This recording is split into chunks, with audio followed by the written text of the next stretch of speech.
మన చుట్టూ శ్రమలు ఉంటాయి, మన చుట్టూ శోధనలు ఉంటాయి, మన చుట్టూ అననుకూల పరిస్థితులు ఉంటాయి. వాటికి నువ్వు ఎలా రియాక్ట్ అవుతావో దాని మీదే నీ ఆత్మీయత ఆధారపడి ఉంది. నిన్ను రెచ్చగొట్టే వాళ్ళు ఉంటారు, నిన్ను బాధ పెట్టే వాళ్ళు ఉంటారు, నిన్ను విమర్శించే వాళ్ళు ఉంటారు, నిన్ను తిట్టే వాళ్ళు ఉంటారు, నీ మాటలతో గాయపరిచే వాళ్ళు ఉంటారు. నువ్వు ఎలా రియాక్ట్ అవుతావు అది నీ భవిష్యత్తును ప్రభావితం చేస్తుంది. భార్య వచ్చి నువ్వు చావో అనంటే రియాక్షన్ చూడండి. చావు గురించి మాట్లాడలా, దేవుని గురించి మాట్లాడాడు. అద్భుతమైనటువంటి రియాక్షన్, ఫలితము రెట్టింపు ఆశీర్వాదం. యథార్థవంతులను బలపరచుటకు నా యెహోవా కన్ను దృష్టి లోకమంతా సంచరిస్తూ ఉంది. సమాజములో నీ రియాక్షన్ ఏమిటి? రండి, మత్తయి సువార్త 5వ అధ్యాయము 16వ వచనము. మనుష్యులు మీ సత్క్రియలను చూచి పరలోకమందున్న మీ తండ్రిని మహిమపరచునట్లు వారి ఎదుట మీ వెలుగు ప్రకాశింపనీయుడి. క్రైస్తవ సమాజమా, మన చుట్టూ ఉన్న సమాజము మన మంచి క్రియలు చూసి, మన ఆత్మీయతను చూసి, మన యథార్థతను చూసి, మన క్రైస్తవ సంస్కృతిని చూసి ఎవరిని మహిమపరచాలి? దేవుణ్ణి మహిమపరచాలి. సాధారణంగా విజయం సాధించిన బిడ్డలను చూసి ఏమంటారు తెలుసా? ఏ తల్లి కన్నా బిడ్డవో నాయన అంటాను. కొన్ని సందర్భాల్లో నా దగ్గరకు వచ్చి నన్ను కలిసి ప్రార్థన చేయించుకోవాలని వచ్చే తల్లులు తండ్రులు వచ్చిన తర్వాత అంటారు, అయ్యా నీ తల్లి ఎంత ధన్యురాలో, నీలాంటి బిడ్డకు జన్మనిచ్చిందయ్యా, నీ తల్లి ఎంత ధన్యురాలో. అంటే వాస్తవంగా వాళ్ళు ఏమంటున్నారు? నీ జీవితాన్ని బట్టి నీ తల్లి ధన్యురాలు అని నా తల్లిని వాళ్ళు అభినందిస్తున్నారు. ఇది సహజం. పరీక్షల్లో విజయం సాధించిన, స్పోర్ట్స్లో విజయం సాధించిన, దేశానికి గర్వకారణంగా జీవించిన సాధారణంగా ఆ తల్లి తండ్రి మురిసిపోతారు.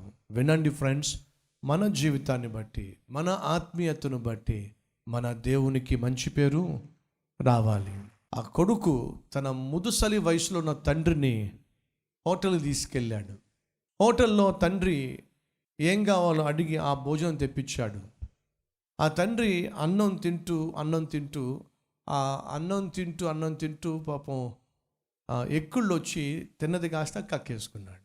ఆ హోటల్లో ఉన్న వాళ్ళందరూ, భోంచేస్తున్న వాళ్ళందరూ కూడా ఆ ముసలాయన్ని చూస్తూ ముఖం వికారంగా పెట్టారు. ఎందుకంటే మొత్తం పడిపోయింది. ఆ కొడుకు గబగబా వచ్చి తన చేత్తోనే ఆ కక్కినదంతా తీసేసి ప్లేట్లో పెట్టి పక్కన టిష్యూ పేపర్ ఉంటే మొత్తం తుడిచి, రానన్నా అని చెప్పి బాత్రూమ్ తీసుకెళ్ళి మొత్తం శుభ్రంగా కడిగి కూర్చోబెట్టి, నేను పెడతానాగు అని చెప్పి గబగబా మిగిలిన ఆ ప్లేట్ పక్కన పెట్టేసి మిగిలిన అన్నం తీసి కాస్త 4 ముద్దలు పెట్టి బిల్లు కట్టి ఆ తండ్రిని తీసుకెళ్ళిపోతున్నాడు. స్లోగా తీసుకెళ్తున్నాడు. అక్కడ ఉన్న వాళ్ళు ఇదంతా గమనించినప్పుడు ఒక పెద్ద ఆయన, బాబు నువ్వు ఏదో విడిచి వెళ్తున్నావు అన్నాడు. నువ్వేదో విడిచి వెళ్తున్నావు అని అంటే వెంటనే వచ్చి తను కూర్చున్న చోటును చూసి, నేనేం విడిచిపెట్టలేదండి అని అంటే ఆ పెద్ద ఆయన అంటున్నాడు, విడిచిపెట్టావు నాయన. నేనేం విడిచిపెట్టాను?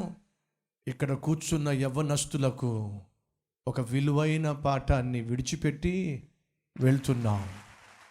అంతేకాదు నాయన, ఇక్కడున్న పెద్దవాళ్లకు ఒక గొప్ప నిరీక్షణ, ఒకరోజు మా అబ్బాయి కూడా నీలాంటి వాడు అవుతాడేమో అనే నిరీక్షణ మా లాంటి పెద్దవాళ్లకు విడిచిపెట్టి వెళ్తున్నావు. ఒక గొప్ప పాఠాన్ని ఇక్కడున్న యవ్వనస్తులకు విడిచిపెట్టి వెళ్తున్నావు. నిన్ను కన్న ఆ తండ్రి ధన్యుడు నాయన. ప్రియ సహోదరులు సహోదరులు, ఎంతమంది ఈరోజు మన తల్లులను తండ్రులను ప్రేమించేవారు ఉన్నారు? నీ తల్లిని నీ తండ్రిని సన్మానించు.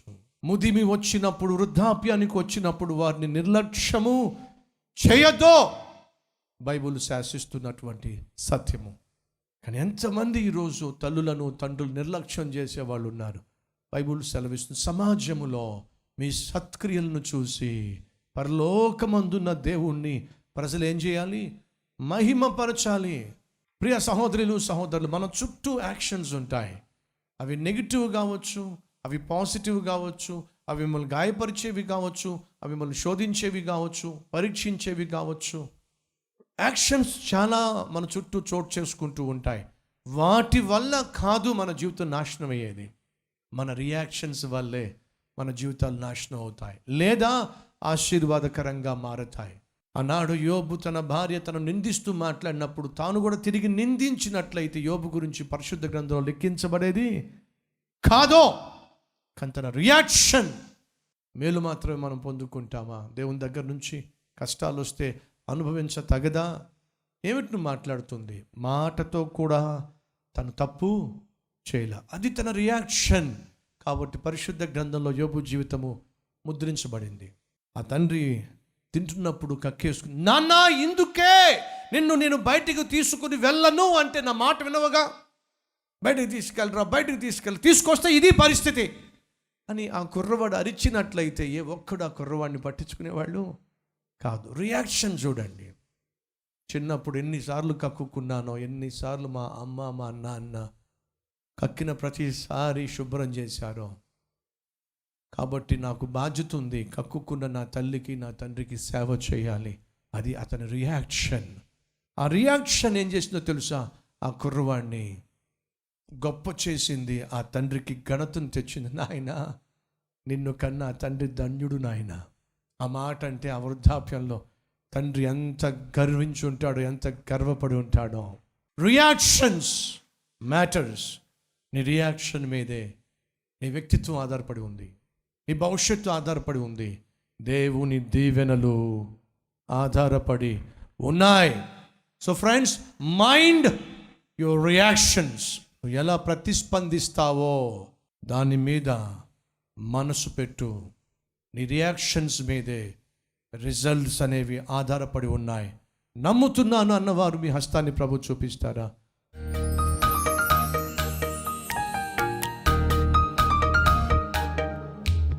పరిశుద్ధుడు అయిన తండ్రి, నువ్వు చావరాదా? యోబు భార్య యాక్షన్ అదే. మూర్ఖంగా మాట్లాడుతున్నావు. మేలులు మాత్రమే అనుభవిస్తామా దేవుని దగ్గర నుంచి? కష్టాలు వస్తే అనుభవించొద్దా? రియాక్షన్. నోటితోనైనను పాపము చేయలేదు యోబు. రియాక్షన్. అయ్యా, కొన్ని సందర్భాల్లో భర్త నోరు జారచ్చు, తిరిగి నోరు జారితే ఆత్మీయత కానే కాదు. భార్య విసిగించవచ్చు, తిరిగి విసిగిస్తే అది ఆత్మీయత కాదు. ప్రతి భర్త, ప్రతి భార్య రియాక్షన్స్ని జాగ్రత్తగా కాపాడుకోనిలా ఉన్న సహాయం చేయండి తండ్రి. ప్రతి ఇంటిలో రియాక్షన్స్ మీదే రిజల్ట్స్ ఉంటాయి. ఈ వాస్తవం తెలిసి ప్రతి ఒక్కరూ బహు జాగ్రత్తగా జీవించులాగున సహాయం చేయండి అయ్యా. మా సత్క్రియలు మా చుట్టూ ఉన్న సమాజము చూడాలి, చూసే విధంగా మా రియాక్షన్స్ ఉండాలి. అప్పుడేగా నువ్వు మహిమపరచబడేది, అప్పుడేగా నువ్వు ఘనపరచబడేది. ఆయన సమాజములో మేము ప్రత్యేకంగా జీవించాలి, పరిశుద్ధంగా జీవించాలి. అననుకూల వాతావరణంలో కూడా మా రియాక్షన్స్ నీకు మహిమ తెచ్చే విధంగా ఉండాలి. అట్టి జీవితాన్ని మాకు అనుగ్రహించమని యేసు నామం పేరట వేడుకుంటున్నాం తండ్రి. ఆమేన్.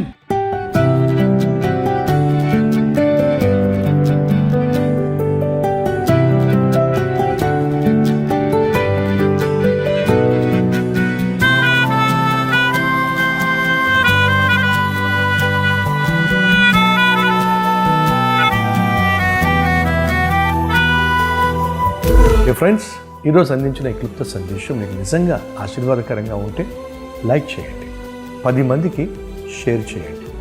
అలాగే ఓ చక్కని కామెంట్ పెట్టి మీ యొక్క అభిప్రాయం తెలియజేయాల్సిందిగా కోరుతూ మళ్ళీ కలుసుకుందాం. అంతవరకు సెలవు.